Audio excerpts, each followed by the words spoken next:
I'd like to thank you for those of you that are waited here. And if you're exiting, please, there's plenty of room in the hallway to reminisce. We appreciate that. We're going to go over the format here for just a moment. I'm going to introduce the candidates. This is for the clerk of the circuit court. And we have Miss Angie Moore sitting in the center, Miss Janice Shanks to my far right, and Mr. Steve Jerome. The candidates, again, will have 1 minute to answer each question. Again, the green light's right here in front of you because the other panel members had a little issue with that. The yellow and then the red. Yellow gives you about 15 seconds, and the red, I will cut you. No, I'm just kidding down. So not literally. Let's see the. And again, just a reminder: no rebuttals will be permitted. Okay. We're going to start off with the introductions, and Miss Angie Moore, you'll be first to go, and you'll have about 1 minute. Okay. I'd like to thank everyone for being here this evening. I know it's been a long evening, so those of you who have stayed, thank you. You're probably wondering, who is Angie Moore? First and foremost, I'm a family person. I'm a wife and a mother to 2 wonderful children. I'm a proud resident of this beautiful county of ours. I've lived here my entire life, and there's no other place I would want to call home. I began my career in 2007 with the Warren County Circuit Court Clerk's Office, where I dedicated 11 years of my life and had the distinct pleasure of learning the job from an incredibly experienced staff. I'm currently a deputy clerk for the Winchester-Frederick County General District Court, where I again find myself fortunate to be learning from an experienced leader. I'm also a person who wants to be your next clerk. It's important for you to know that I'm running as an independent candidate. That's because I don't care about politics and I don't care about party affiliations. What I do care about is the office of clerk. What I care deeply about is serving my community. More than anyone on the ballot, I have the experience and leadership skills needed to be your next clerk. Thank you. Thank you, Ms. Moore. The next candidate will be Ms. Janice Shanks. Good evening. Again, thank all of you for being here, and yes, it is late. My name is Janice Butler Shanks, and I am the clerk of the Warren County Circuit Court presently. I'm a lifelong resident of Warren County. I've raised 3 daughters here, and I have 10 grandchildren that they have blessed me with. I'm running for the remainder of the term of the previous clerk, Daryl Funk. I'm highly qualified to hold the position of clerk and provide the people of Warren County and the legal community with a seamless transition in the leadership of this most important constitutional office, one that should not be ever guided by partisan beliefs. My impeccable work history is reflected in my work ethic and my integrity. I have a proven ability to be able to work with the public in difficult and sensitive matters, from my earliest days in the Chamber of Commerce and the Moore Memorial Hospital to running a local restaurant business and now working in the clerk's office in the court. Sorry, Thank you. Sorry. I saw the red. I started. Okay. Thank you. Thank you.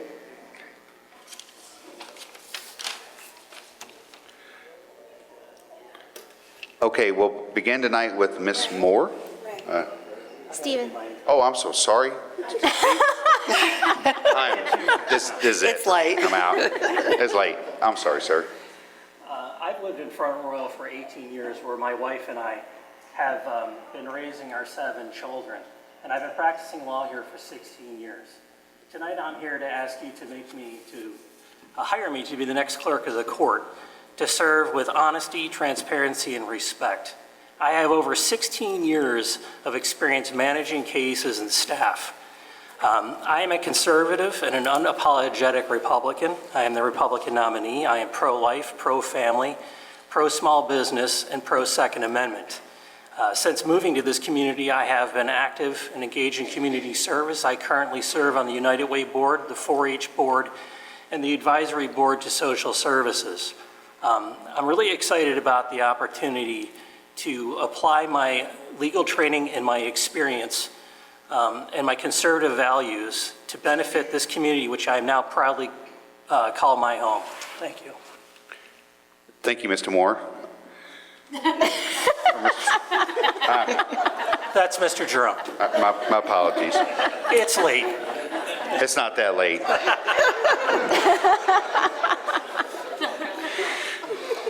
All right. So we start this back out with Ms. Moore. This will be our first question. That'd be me. Okay. How do they select jurors for each session? And is there a certain criteria? There is a jury questionnaire that goes out, and it's generated through Richmond. If you're a registered voter or you hold a license to drive, you are subject to jury duty. That's just, sorry, that's the way it is. It literally is the luck of the draw. You fill out a questionnaire, there's a jury commission that comes in, weeds out those who are exempt. Exemptions include over 70, sole proprietorship, nursing mother, et cetera. When I was there, it literally was the luck of the draw. We took names, folded them up, put them in a Rubbermaid bowl, and the judge literally drew names out of a bucket. That is how jurors were chosen then. There is no certain criteria. If you hold a license or if you're a registered voter, you can be selected for jury duty. Thank you. Thank you. Ms. Shanks? So that is true, everything that Ms. Moore said about it is the luck of the draw. And I would say that it is your duty to serve on jury duty, and I think anyone that has the opportunity should certainly take it. It is a very, very interesting experience. We have just finished the process of choosing the grand jurors, which is a little different than the process of the regular jurors.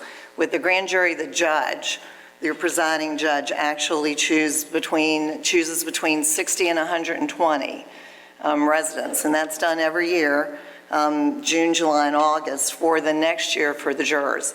And those jurors are chosen from the community, as well the same as the regular jurors are. And they are chosen from that lot. Thank you. Thank you. Do I need to repeat the question, sir? No. Okay, Mr. Jerome.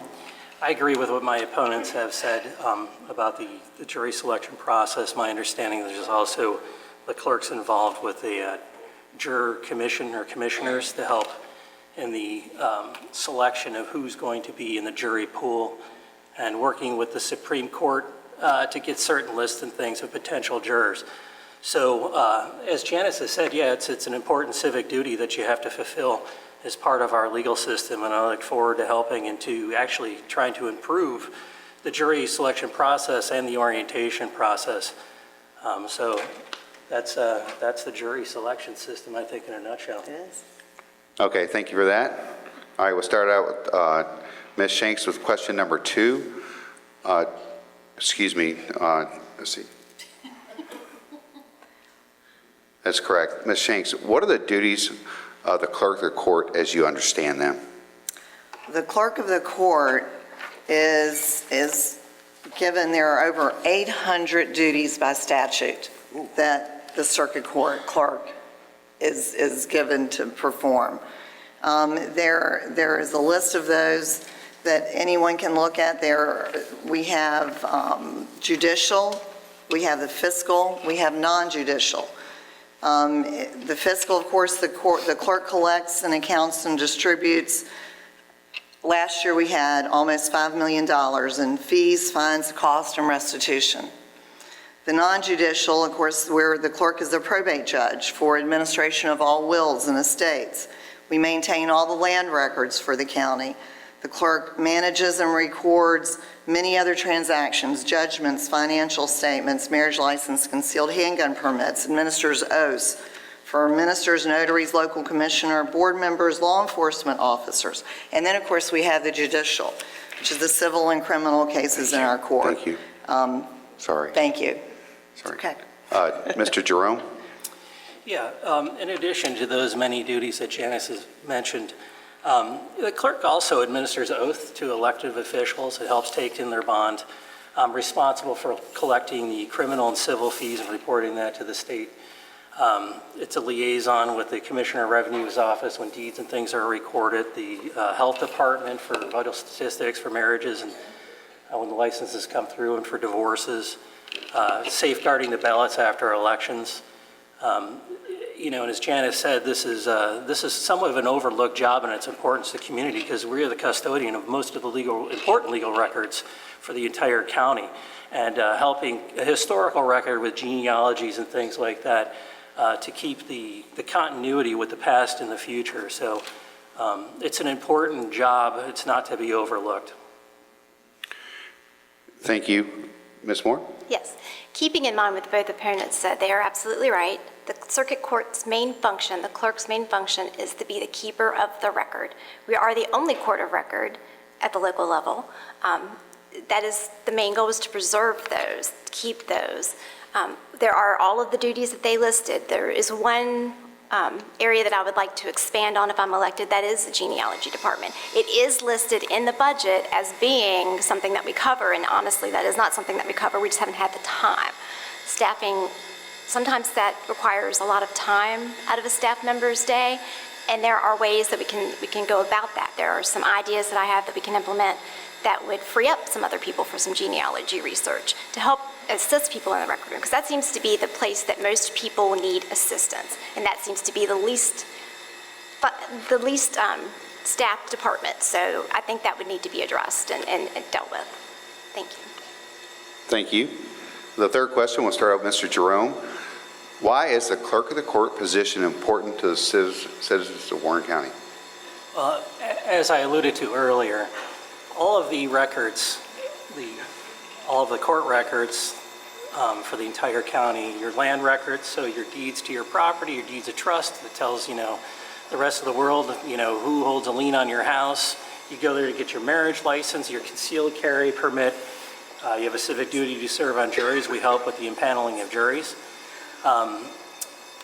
These are just some of the reasons it's an important position, and as Angie was talking about, tying you to your past here in this community, the genealogies and the histories that are kept and stored, the preservation of records are all things that is required for a functioning civil society. If you lost the title to your deed, and then there's a question of who owns property, there's going to be a lot of chaos, and people aren't going to be too happy. So just that alone is a major important function for the clerk's office. Thank you. So let me repeat the question? Sure. Okay. Why is the clerk of the court position important to the citizens of Warren County? I think the clerk's position does a lot more than people realize. As we've been trying to educate you tonight, your deeds, your marriage license, your wills, DD 214s are kept there, if you need that for military purposes. Fictitious names are recorded there. The deed record, the land record room, people coming in to want to search deeds and things seems to be the most interactive portion of that job. Concealed handgun permits, this district was third in the state for issuance of concealed weapons permits. So that is a very large portion of the office as well. Marriage licenses, we have those. It's just something that people don't think about that they might need down the road, and that's what the great thing about it is. You can come in and totally find all kinds of interesting information that you never even knew was out there. And I would like to see us display that more, maybe market that a little more. Thank you. Thank you. Ms. Shanks? Would you repeat the question? I sure will. Why is the clerk of the court position important to the citizens of Warren County? Well, as Ms. Moore said, the circuit court clerk's office is the keeper of the records. And those records are the lifeblood of our community. I mean, every day someone comes into that office with a concern and an issue. And that concern for them that day, that's the most important thing for them. So the clerk's office handles all these different, as we were just saying, over 800 responsibilities by statute, by Virginia statutes. And there's some very complex things that the clerk's office handles. We also, it is the place that you go if you want to search in genealogy records, and our records go back to 1836. If you haven't been in the clerk's office, you should come in and just take a look at some of the old deed book records and the old law records.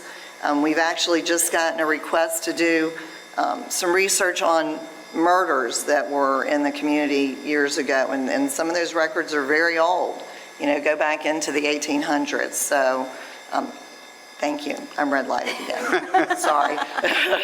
The good news is you get to go first again. Oh, boy. Ms. Shanks, managing the staff is among the duties of the clerk of the circuit court. Have you managed staff previously, and what skills do you have that make you an effective manager? I feel that I have a unique skill set when it comes to managing a staff. In my previous work life, I ran a restaurant, a local restaurant, Jimbo's, and a catering business, where I had a staff of up to 40 people. We had that restaurant for 20 years, so I have managed a large staff. I now presently have a staff of 10 and an intern that I manage. So as far as managing a staff, I think that I am uniquely qualified to do that. I've worked with large companies. I worked in the hospital and the medical community. So I also have had the unique opportunity of being able to work with people under all kinds of sensitive matters where, they may be in difficult situations.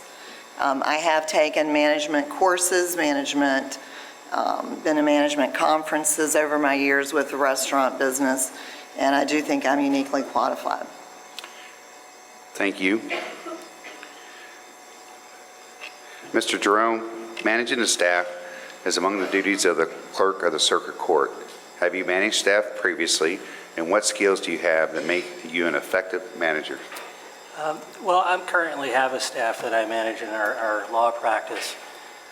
So you have a real estate specialist, you have someone that specializes in litigation, and someone that's a jack of all trades. So it's important to realize the different strengths, qualities of your staff members so that you can properly delegate the work to those people.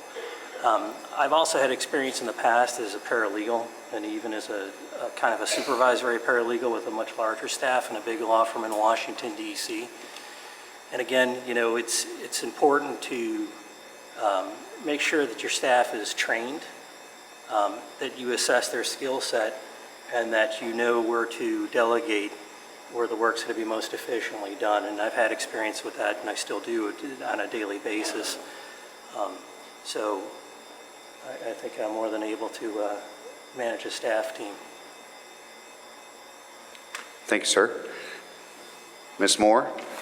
Expanding on what Mr. Jerome said, I do believe training is the absolute core of your office. You're only as good as the people that are with you. That they need to be trained. I do think that maybe has lagged a little bit behind just because it's just a busy, busy office and it does fall behind, but it is so important. You also need to know the strengths and the weaknesses of your employees, of your staff. There are wonderful people that work in there that have a lot of strengths, and we need to discover those and play on those, and we need to put these people best where they would best fit. That's not always easy, but it can be done. There are incentives. There's a master clerk program for anyone that's been employed there over 3 years, as long as there's been a clean audit. That's something that I would like to see. There are people that are able to do that in that office, and I would like to see that done. It only makes for a better office for everyone that works there and those who come in and use it. Thank you. Thank you. Ms. Moore, we'll start out with you with the last question. Sure. Do you have any ideas to make the clerk's office more efficient? If so, describe your ideas. Luckily, I've been working in Winchester, Frederick County for the last year, and I have been under the guidance of a very experienced clerk. We are scheduled out during the day. I do believe this is very important because you have dedicated times. That way there's no lag in service to a customer. It also allows other people the ability to know that you will have time during the day to get your work done. I think some of us sometimes feels very stressed that we can't get what we need to get done because, oh my gosh, the phone is ringing or there's somebody at the window, But this would allow that. This would allow everybody the time to get their work done. You know when you have to answer the phone. You know when you're going to be in the window to assist customers. I think that is extremely important.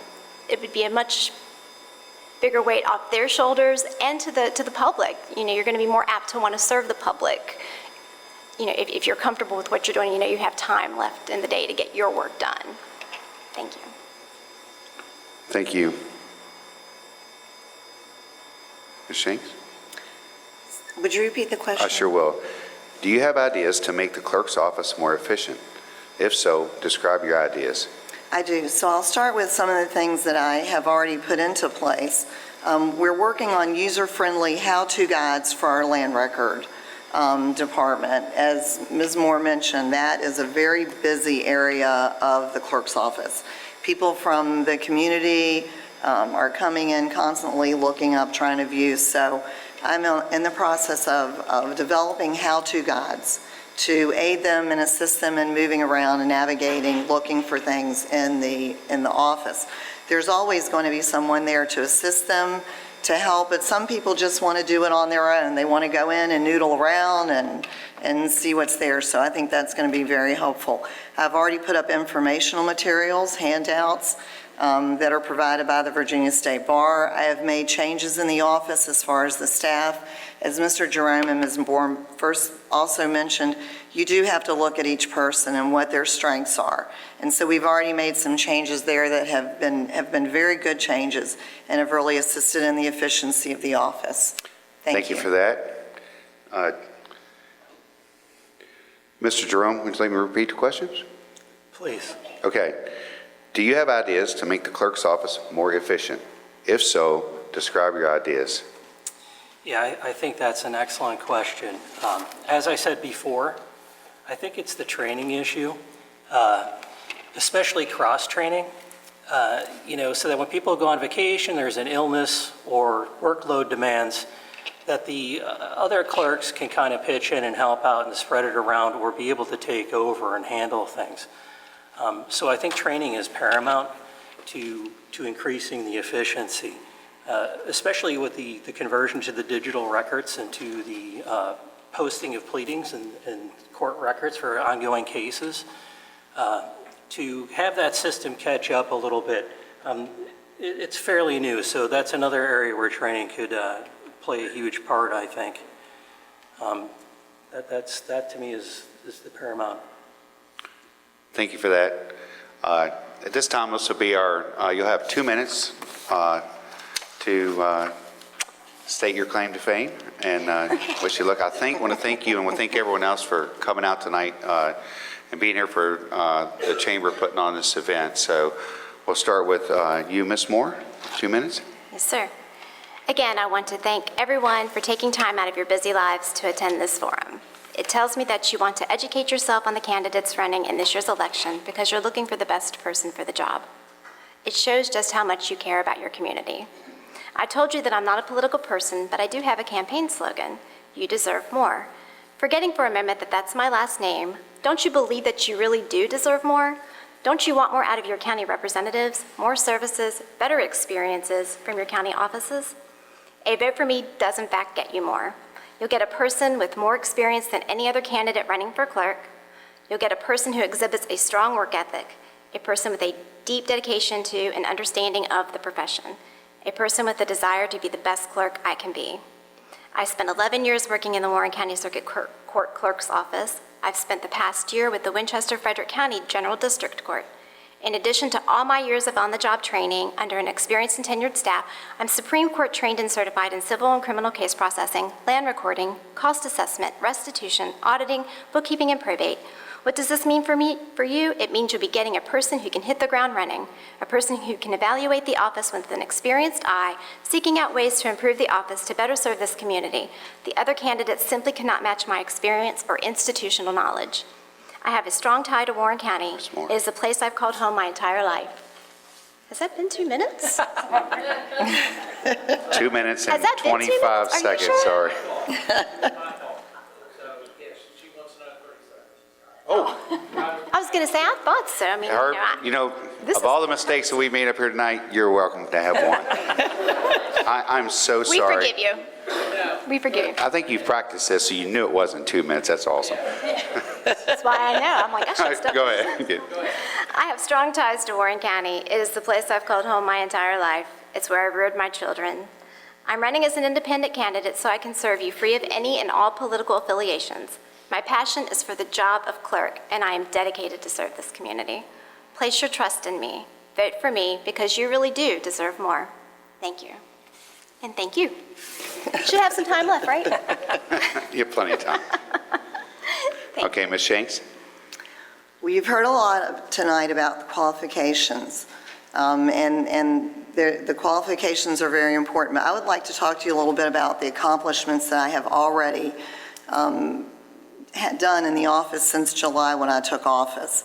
Our turnover audit, I was able to reduce the error rate to 5 to 7% from the previous 15 to 20%, and that was a change in the criminal processing that decreased that error rate. In the budget, I located and discovered over $12,000 in our budget that had not been before recovered, and that's been returned to the county. I have put in the request for a marriage license kiosk, which will be very helpful for the constituents to be able to come in and just do their own. I've also had the accomplishment of working with a special grand jury and in the hundreds of thousands of documents that have been subpoenaed and issued and recorded in the clerk's office. I've had a docket monitor installed upstairs so that when defendants come in or litigants come in, that they can see when their case is, which courtroom it's going to be in. I have put in place where we will have new video conferencing equipment at absolutely no cost to the county or the clerk's office. We've been long overdue for an upgrade and found out from the Virginia Supreme Court that all we had to do was ask. So that is in place, and that will be installed on November the 6th. I've started to upgrade the process for upgrading the courtroom technology because right now we don't have any of the current technology. So when attorneys come in and litigants, we don't have any of the things that they need to put on their case. I have the yellow light. So I would like to say that at this crucial time, which is unprecedented in our county for sure, there is no place in the clerk's office for untested leadership or on-the-job training.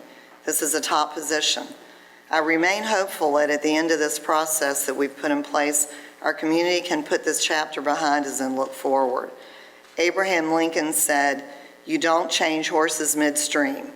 Well, we're in a raging river right now. So let us join together to restore our faith in one another and in a county where we're known for our compassion, not our condemnation, where we're known for our sense of inclusion and not our desire for exclusion. Whereas Lincoln also said, we are guided by the better angels of our nature. Thank you all for coming out tonight. Thank you. Sorry. It's okay. Mr. Jerome, you have 2 minutes and evidently 30 seconds. I deserve more. Anyway, Yeah, they got my time. There you go, see? Yes, you do. my goal is to restore your faith in your elected officials. I'm going to do that by working hard, learning, improving the clerk's office, and providing efficient services. The cross-training of the clerks and open communication with that team and with the public is really important to ensuring efficiency and improving the services of the court. Remembering that we work for you, the taxpayers, means that every person that visits that clerk's office deserves to be a friendly treatment and a respectful treatment, and they deserve to be heard. My door will always be open. I look forward to helping you with the administration of your judicial system, and I thank you very much for your time tonight. Please vote Jerome on November 5th. That concludes tonight's events. I'd like to give a big round of applause for everyone in attendance. Thank you. I'd like to thank the Royal Examiner for videotaping this. If you missed some of it or you came in late, it'll be on this week, Mike. I'd like to thank the Chamber Board members for all the work they did for this. And again,